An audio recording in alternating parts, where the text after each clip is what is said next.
Hello everyone, আসসালামু আলাইকুম। আশা করি আপনারা সবাই অনেক ভালো আছেন। বাচ্চাদের স্কুল হলিডে কিন্তু শুরু হয়ে যাচ্ছে। ও মাই গড! আমি না এই সময়টা অ্যাকচুয়ালি এটা ভাবছিলাম সত্যি কথা। আর এটাই ভাবছিলাম যে এখন ঘরে কি হবে? একটু পরপর এদের ক্ষুধা পাবে, একটু পরপর স্ন্যাক্স চাবে, একটু পরপর তারা এটা করতে চাবে, ওইটা করতে চাবে। আর সারাদিন তো ডেফিনেটলি গেম, টিভি, ভিডিও তো আর দেওয়া যায় না। সো রেসপন্সিবিলিটিস অনেক বেড়ে যাবে।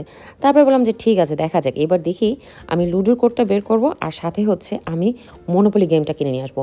ছোটোবেলায় কে মনোপলি গেমটা খেলতেন? সত্যি কথা বলতে কি জানেন? আমি না মনোপলি গেম অনেক খেলতাম আমার কাজিনদের সাথে, বাট আজ অবধি পুরা গেম কখনোই শেষ করিনি। তো ভাবছি এইবার আমি এদেরকে ব্যস্ত রাখবো, একটা টেবিলের উপর রেখে দেবো, যেখানে আমরা পজ করব, সেইখান থেকে আবার শুরু করবো নেক্সট ডে। আইডিয়াটা কেমন বলেন তো? আচ্ছা, যাই হোক, আপনাদের সাথে মজার খাওয়ার কাহিনিটা শেয়ার করি। ওই দিন আমি জলপাই নিয়ে এসেছিলাম, খাওয়া শেষ হয়ে গিয়েছিল। পরে আমি আবার ওই দিন শাক নিয়ে এসেছি, লাল শাক। ভাবলাম আবারও জলপাই আনি। সো জলপাই দিয়ে লাল শাক রান্না করব আজকে। মুখে পানি আসতেছে না কথাটা শুনতেই? আমার মুখে এরকম পানি চলে আসছিলো যখন আমি ভাবছি। আম্মুর কাছ থেকে রেসিপি নিলাম, একটুখানি মশলা দিয়ে। মাছ দিয়ে করবো না, আমি চিংড়ি মাছ দিয়ে করবো, কারণ মাছের ঝোল ঝোল আমি তেমন খেতে পারি না। তেমন কি, আমি খেতেই পারি না। তো এই হচ্ছে আমার লাল শাক, জলপাইয়ের তরকারি।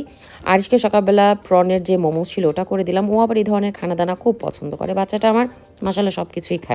তো ছোট দুইটা অ্যাকচুয়ালি বাসায় এসে দেখাচ্ছিল যে টিচাররা ওদেরকেও কি গিফট দিয়েছে। এই সময়টা তো টিচারকেও গিফট দিতে হয়।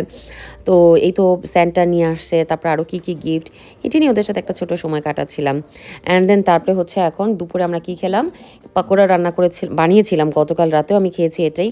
রুটি ছিল আর হচ্ছে চাটনি। এটা একটা বেস্ট একটা খাওয়া, একবার হলেও ট্রাই করবেন। আর চাটনি রেসিপি আপনার সাথে আমি শেয়ার করেছি। গতকাল একটু ডিম ছিল, ওটা দিয়ে পোলাও বাচ্চাদের খাইয়ে দেব। আরিশ খেয়েছে রোল। আর এখানে যে কিমা পাস্তা সব মশলা দিয়ে, দেশি মশলা সব দিয়েছি আজকে, কিন্তু আমি পাস্তা সসটাও মিক্স করেছি, শেয়ার করেছি। আর শেয়ার যেটা করবো এটা হচ্ছে collagen gummies, collagen powder, collagen gummies. Actually বয়স হয়ে গেলে যেটা হয় যে বেশি বেশি কলাজেন খেতে হয়, কারণ 25-এর পর কিন্তু আমাদের শরীরে কলাজেন প্রডিউস হয় না। তো এরপর যাই হোক, আমি লিঙ্কটা আপনাদের সাথে কমেন্টে দিয়ে দিব। এই লিঙ্কের থেকে ক্লিক করলে টিকটকে নিয়ে যাবে, আর ওই টিকটকের ভিডিওতেই নিচে দেখবেন ইয়েলো কালার আছে, ওটা ক্লিক করলেই অর্ডার করতে পারবেন। এরপর রাস্তায় গিয়েছিলাম কিছু টুকিটাকি খানাপিনা জিনিস কিনতে, স্ন্যাক্স বাচ্চাদের জন্য। তো তখন আমি আরিশের জন্য একটা ট্রাউজার নিয়ে নিলাম। ও দিন দিন লম্বা হয়ে যাচ্ছে, ভাবলাম একটা ট্রাউজার নিয়ে রেখে দিই।